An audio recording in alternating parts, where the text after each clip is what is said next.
الحمدللہ وکفا والصلاۃ والسلام علی عبادہ الذین اصطفیٰ اما بعد اعوذ باللہ من الشیطان الرجیم بسم اللہ الرحمن الرحیم۔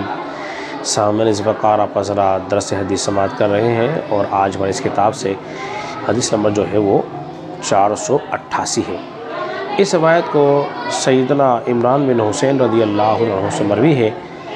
وہ فرماتے ہیں رسول اللہ صلی اللہ علیہ وسلم نے ارشاد فرمایا، جب میں نے جنت کا مشاہدہ کیا تو اس کے اندر میں نے غریب لوگوں کو زیادہ دیکھا، اور جب مجھے جہنم کا مشاہدہ کرایا گیا تو اس کے اندر میں نے عورتوں کو زیادہ دیکھا۔ حضرات محترم، ذرا غور کیجئے، ایک علم تو وہ ہے جو انسان کو سن کر حاصل ہوتا ہے، مگر رسول اللہ صلی اللہ علیہ وسلم کو علم وہ حاصل ہوا ہے جو دیکھ کر حاصل ہوا ہے۔ حضور نے دیکھا کہ جنت کے اندر غریب طبقہ زیادہ ہے اور عورتیں جہنم کے اندر زیادہ نظر آئی ہیں۔ اس لیے کہ جب آپ علیہ السلام نے اعلان نبوت کیا تو سب سے پہلے غریب ہی لوگوں نے، فقراء نے ہی آپ پر ایمان قبول کیا۔ اور آج دیکھ لیجئے، فی زمانہ بھی مدارس کی زینت، مسجدوں کو آباد کرنے والے، دینی کام مشغول رہنے والے زیادہ تر لوگ غریب ہی طبقے سے تعلق رکھتے ہیں۔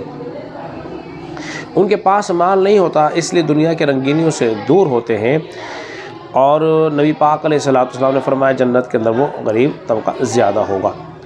عورتوں کو جو کہا گیا ہے وہ جہنم میں زیادہ ہوں گی، اس لیے کہ وہ جو عورتیں ہوتی ہیں بے صبری ہوتی ہیں، ناشکری ہوتی ہیں۔ جب انہیں کوئی تکلیف پہنچ جاتی ہے تو کہتی ہیں کہ مجھے تو کوئی راحت ملی ہی نہیں، اس سبب سے ان کو ناشکری کہا گیا ہے۔